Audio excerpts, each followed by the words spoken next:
Sejak Christian Gonzalez meletakkan bola di titik penalti dan memintanya untuk menjadi penendang, Firman Utina tidak siap. Dia bahkan menawarkan penalti itu kepada Irfan Bahdim yang juga menolaknya. Kemudian, dengan langkah yang penuh grogi di bawah sorotan puluhan ribu pasang mata pendukung di GBK, Firman berlari dan melepaskan tendangan pelannya yang mudah saja ditangkap kiper Malaysia.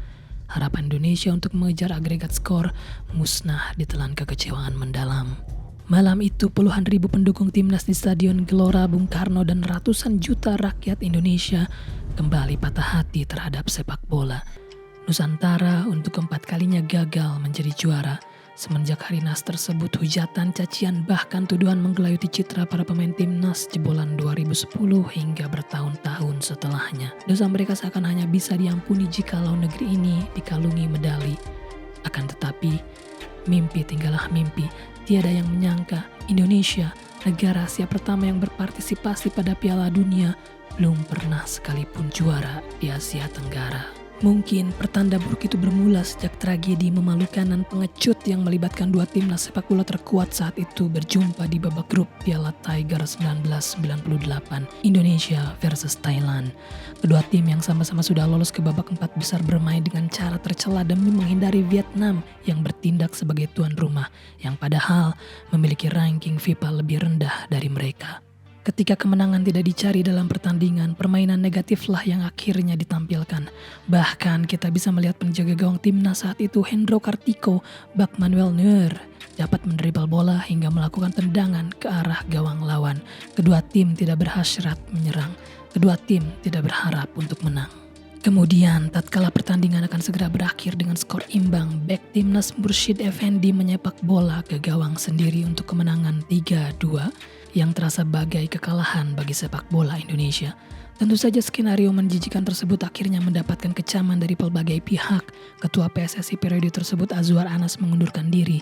FIFA menghukum Indonesia dan Thailand sebesar $40.000 dan Mursyid Effendi dilarang bermain di pentas internasional seumur hidupnya. Ironisnya, Indonesia justru gagal di semifinal setelah dikandaskan Singapura 1-2. Kekalahan yang seolah melengkapi keterpurukan bangsa yang saat itu dalam huru-hara reformasi. 2 tahun berselang, tim Garuda datang di Piala Tiger dengan menanggung beban malu pada edisi sebelumnya. Namun, bahkan di antara puing-puing aib, gelora skuad timnas untuk membanggakan bangsa ini langsung tampak pada kualifikasi grup dengan mengalahkan Filipina 3-0 dan menundukkan Myanmar 5-0. Meskipun juga sempat menyerah pada tuan rumah Thailand 1-4, Indonesia lolos ke semifinal. Kapten Aji Santoso dan kawan-kawan berjumpa runner-up sebelumnya, Vietnam. Dalam pertandingan yang dilabeli AFF sebagai salah satu laga terbaik di ASEAN, Indonesia sempat memimpin 2 kali lewat gol Gendut Doni dan Seto Nurdiantoro yang selalu dikejar oleh Vietnam lewat Nguyen Hong Son dan Vu Chong Tuyen. Tidak ada pemenang selama 90 menit waktu normal. Begitu pula jual beli serangan yang berlangsung pada perpanjangan waktu. Kemudian ketika pendukung timnas mengira semifinal ini akan diselesaikan melalui adu penalti, Gendut Doni Setiawan menyudahi perlawanan The Golden Stars persis pada menit terakhir perpanjangan waktu. Indonesia pun menorehkan sejarah final pertama mereka. Pada partai puncak, Indonesia dan Thailand sama-sama memiliki dosa yang harus ditebus. Euforia menghinggapi seluruh rakyat Indonesia yang yakin bahwa timnas akan pulang dengan piala dalam genggaman. Namun, Thailand mempunyai rencana lain. 4 gol yang dilesakan Warawat Srimaka dan Tanongsak Prajakata hanya bisa dibalas oleh Uston Nawawi. Indonesia pun pulang hanya dengan berkalung perak di badan. Kemudian tibalah tahun 2002. Tahun yang spesial tidak hanya bagi sepak bola Asia yang untuk pertama kalinya menghelat dan menempatkan wakilnya di semifinal Piala Dunia, tetapi juga bagi Indonesia yang untuk pertama kalinya menjadi tuan rumah Piala Tiger bersama Singapura. Ratusan juta bangsa ini percaya inilah saatnya di tanah sendiri Indonesia akan berjaya. Walaupun kepercayaan itu sempat mengendur ketika laga perdana melawan Myanmar berakhir imbang, keyakinan itu kembali menguat pada partai-partai selanjutnya di mana Indonesia mengalahkan Kamboja 4-2, menahan Vietnam 2-2 dan mempermalukan Filipina dengan hasil yang menjadi kemenangan terbesar dalam sejarah timnas Indonesia 13-1. Indonesia pun sukses melaju ke semifinal melawan tetangganya, Malaysia. Sejatinya Indonesia yang diasuh Ivan Kolev datang tanpa membawa pemain terbaik dan top skor Liga Indonesia tahun 2002 Ilham Jaya Kusuma dengan alasan yang masih menjadi misteri. Ivan justru mendatangkan tandemnya di Persita Zainal Arif. Walaupun demikian, bintang Indonesia tahun itu bukanlah keduanya melainkan Bambang Pamungkas. The best Indonesian player of all time. Yes, Bambang Pamungkas. BP mencetak 7 gol pada fase grup dan menciptakan satu-satunya gol di semifinal untuk meloloskan Indonesia ke partai puncak untuk kembali bersua dengan Thailand. Mimpi Indonesia akan kegemilangan hanya terpaut 90 menit lagi di GBK. Akan tetapi baru 26 menit pertandingan berjalan, seluruh pendukung timnas terhenyak ketika Cokiat Nosarung membobol gawang Hendro Kartiko dan makin putus asa tatkala terdesak Chaiman menambah keunggulan Thailand 10 menit berselang. Sekalipun demikian, GBK terus bergemuruh. Letupan energinya akhirnya bermuara pada gol Yaris Riyadi pada awal babak kedua dan bahkan memengaruhi mental pemain Thailand sehingga lebih sembrono dalam melakukan pelanggaran. Puncaknya adalah kartu merah bagi Cokiat Nosarung pada menit ke-57. Indonesia makin menggila. Bak air bah serangan Indonesia datang bertubi-tubi. GBK kembali mengharu biru saat gendut Doni menyamakan kedudukan Indonesia pada menit 79. Optimisme membumbung tinggi di langit Jakarta. Akan tetapi, gol Pamungkas itu tak kunjung tiba. Bahkan ketika pertandingan berlanjut ke perpanjangan waktu, ketika serbuan demi serbuan, peluang demi peluang datang silih berganti, benteng Gajah Putih yang bermain dengan 10 orang tidak sanggup ditembus. Optimisme berganti menjadi kekhawatiran, dan kekhawatiran berubah menjadi kenelangsaan karena pada malam itu, di rumah sendiri di depan 100.000 lebih penyokong timnas di GBK, Indonesia mesti merelakan juara pada sang tamu melalui drama adu penalti. Satu-satunya alasan mengapa Indonesia memboyong Peter Witt dari Thailand pada saat itu tiada lain adalah untuk membawa tim Garuda menjadi jawara. Hasilnya tampak nyata. Indonesia memuncaki grup A dengan mencetak 17 gol dan tidak kebobolan 1 gol pun. Nama-nama seperti Ilham Jaya Kesuma, Kurniawan Dwi Yulianto, Eli Aiboy, dan bocah ajaib berusia 18 tahun Boaz Solosa menjadi garansi mesin gol yang menakutkan bagi bek manapun. Timnas bahkan mempermalukan tuan rumah Vietnam 3 gol tanpa balas sebelum bertemu Malaysia di semifinal. Tampil di hadapan puluhan ribu fans, Boaz CS dipercayakan mudah saja menggilas harimau Malaya. Apalagi baru menit ke-6, Kurniawan mencetak gol untuk keunggulan timnas. Bahkan kepercayaan penonton tetap tinggi meskipun Malaysia berbalik unggul lewat 2 gol Liu Kit Kong pada menit 28 dan 47. Namun, optimisme itu kian memudar setelah peluang demi peluang terbuang dan waktu makin meninggalkan. Indonesia kalah di kandang sendiri. Ini benar-benar menjadi pukulan telak buat pemain, ujar Ilham Jaya Kesuma. Harapan untuk ke final sudah di ujung tanduk, terlebih Indonesia belum pernah lagi menang di Stadion Bukit Jalil selama 15 tahun terakhir. Alih-alih mencetak gol cepat, timnas justru kebobolan terlebih dahulu pada menit ke-28 lewat Muhammad Khalid bin Jamlus. Skor 1-0 bertahan hingga babak pertama usai. Disinilah peran krusial Peter Witt amat signifikan. Ia memompa semangat pasukan Garuda untuk pantang menyerah sebelum peluit panjang berbunyi. Bikin bangga negaramu, bikin bangga keluargamu, dan juga buat bangga dirimu sendiri, serunya. Dari sana Malaysia seperti melawan tim berbeda di babak kedua. Mereka melawan tim yang menolak untuk kalah.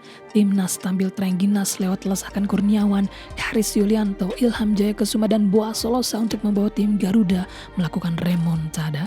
Indonesia lolos ke final untuk ketiga kalinya. Kemenangan 4-1 atas Malaysia di Kuala Lumpur telah membuat kepercayaan diri teman-teman semakin tebal, buka Kapten Ponario Astaman sesaat sebelum laga final dimainkan di GBK. Menghadapi Singapura, mimpi juara memang kembali menebal. Tetapi Singapura yang tampil dengan beberapa pemain naturalisasi menghempaskan lagi mimpi itu dengan 3 gol berbalas 1. Indonesia kalah pada leg pertama. Peter Witt tetap optimis Indonesia bisa membalikkan keadaan dan menang. Tetapi Singapura pun demikian. Sebanyak 55.000 tiket final di Stadion Kalang ludes terjual dan terbukti menjadi salah satu energi bagi 2 gol Singapura yang mereka cetak di final. Indonesia yang tampil tanpa Boaz yang cedera hanya mampu membalas 1 lewat Eli Aiboy. Meskipun gelar pencetak gol terbanyak kembali direngkuh pemain timnas, mimpi untuk menjadi juara Asia Tenggara dan memberikan kado bagi para korban tsunami Aceh tidak pernah terwujud. Setelah gagal lolos fase grup di Piala AFF 2007 dan hanya menjadi semifinalis di Piala AFF 2008, Indonesia kembali menjejakkan kakinya di final. Tim Garuda yang dipimpin Christian Gonzalez meledak di fase grup dengan menghantam Malaysia 5-1, Laos 6-0 dan bahkan Thailand 2-1. Seusai menundukkan Filipina di semifinal, tim Merah Putih menatap final dengan penuh gairah karena tahu lawan yang akan dihadapi adalah Malaysia, tim sama yang dibantai pada penyisihan grup. Namun, BP dan kawan-kawan lupa bahwa kemenangan telak pada fase grup diraih di rumah sendiri.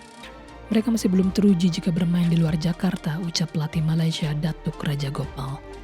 Pernyataan tersebut terbukti valid di lapangan. Malaysia di hadapan lebih dari 98.000 pendukung yang menghantam Indonesia dengan keras. 3 gol bersarang di gawang Marcus Horizon yang kala itu mengaku amat terganggu dengan sinar laser dari tribun Malaysia. Apalagi saya pertahanan terakhir, ungkapnya.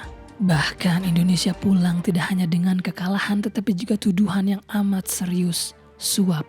Isu suap menyeruak tiba-tiba setelah Indonesia urung menjadi juara walaupun menang dengan skor 2-1 di GBK. Kami saat itu kalah segalanya, faktornya banyak, aku Hamka Hamzah.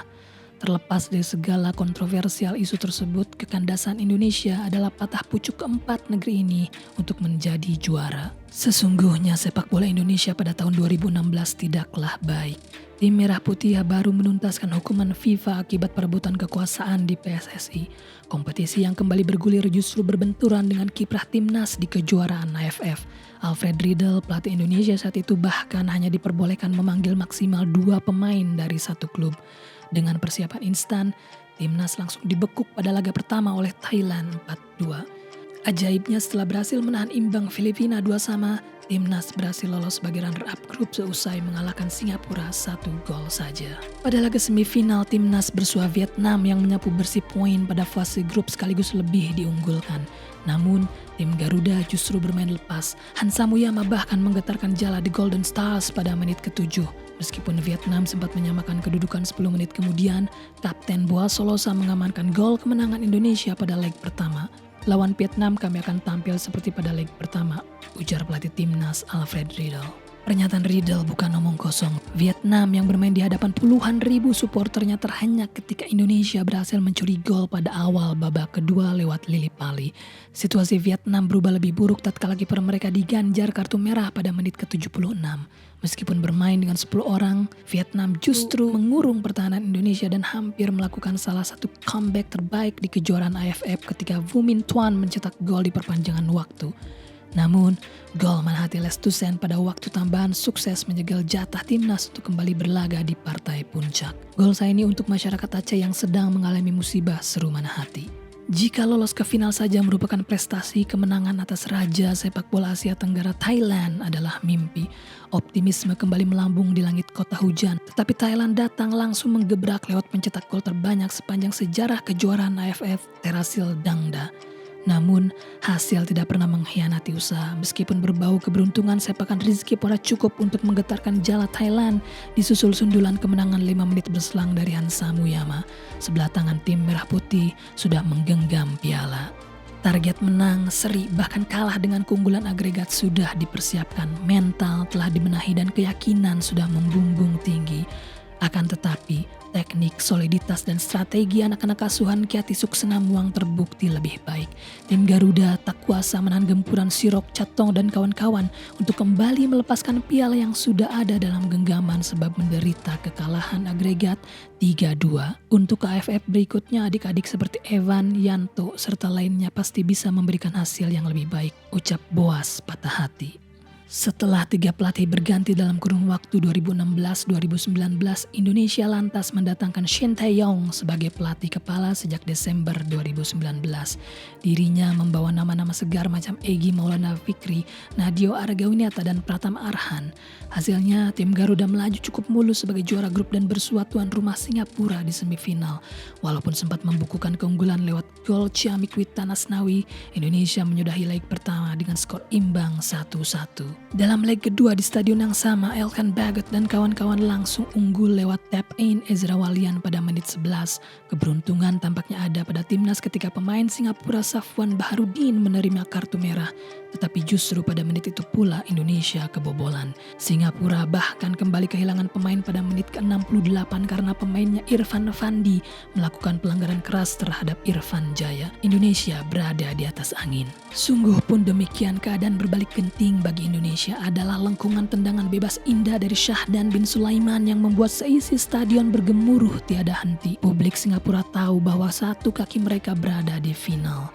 Akan tetapi, dengan keunggulan jumlah pemain timnas terus menekan, hasilnya menjelang 2 menit waktu normal berakhir, Pratama Arhan berhasil menceploskan bola untuk memperpanjang napas Indonesia pada laga tersebut. Ironisnya, Arhan pula lah yang menyebabkan Singapura mendapatkan penalti tepat di menit ke-90. Betapa dekat jarak antara pemenang dan pecundang ketika mimpi buruk Pratama Arhan diselamatkan pahlawan lain pada malam itu. Seseorang di antara mister gawang tim Garuda, Nadeo Argawinata, gagal menuntaskan laga dari sepakan 12 pas. Singapura tidak berdaya meladeni permainan timnas dalam perpanjangan waktu. Indonesia mencetak 2 gol tambahan untuk memastikan final ke-6-nya di turnamen ini. Salah satu bintang Indonesia pada turnamen ini ialah Egy Maulana Fikri yang tengah berkarir di Eropa. Lupakan kemenangan kemarin, introspeksi, ketiknya di Instagram. Sayangnya, timnas Indonesia tidak hanya melupakan kemenangan kemarin, tetapi juga cara mencetak gol. Tajamnya torehan 18 gol selama fase grup dan semifinal menguap tak berbekas di hadapan tim Gajah Perang. Pesta kekalahan ini diawali oleh gol Canatip Songkrasin baru 2 menit laga berjalan yang disusul akselerasi berbahaya dari Supacok Saracat. Namun, jika ada satu kesempatan emas yang mungkin bisa mengubah keadaan, itu adalah kegagalan Alfiandra Dewangga mengonversi peluang menjadi gol pada menit-menit terakhir babak pertama. Pada babak kedua, gelontoran gol dari Canatip, Supacok, dan Borinvala menjengkalkan lagi Indonesia dari mimpinya untuk menjadi juara. Setelah mengucap janji setia untuk terus melatih Indonesia, Shin Tae-yong menatap laga leg kedua dengan memohon dukungan dari seluruh fans Indonesia. Kami harus bermain lebih tenang, pungkasnya. Sekalipun harapan itu sempat terpercik tatkala Ricky Kambuaya mencetak gol pada awal babak pertama menit ke-6, Thailand yang tampil solid dapat membalas dengan 2 gol yang hanya terbalaskan 1. Indonesia menjadi juara kedua untuk ke-6 kalinya. 270 juta rakyat negeri ini tidak pernah berhenti bermimpi. Bukan sama sekali menafikan kecemerlangan Indonesia lolos putaran 3 kualifikasi Piala Dunia ataupun kesuksesan menembus 16 besar Piala Asia. Melainkan mengingatkan kita pada satu rencana yang hampir 30 tahun silam belum pernah terwujudkan. Maka dari Sabang sampai Merauke, dari Miangas hingga Pulau Rote, negeri ini akan kembali bersatu di bawah panji-panji merah putih pada November 2024 untuk mencurahkan energi bagi para prajurit lapangan hijau yang kali ini mungkin saja adalah waktunya bagi Indonesia juara.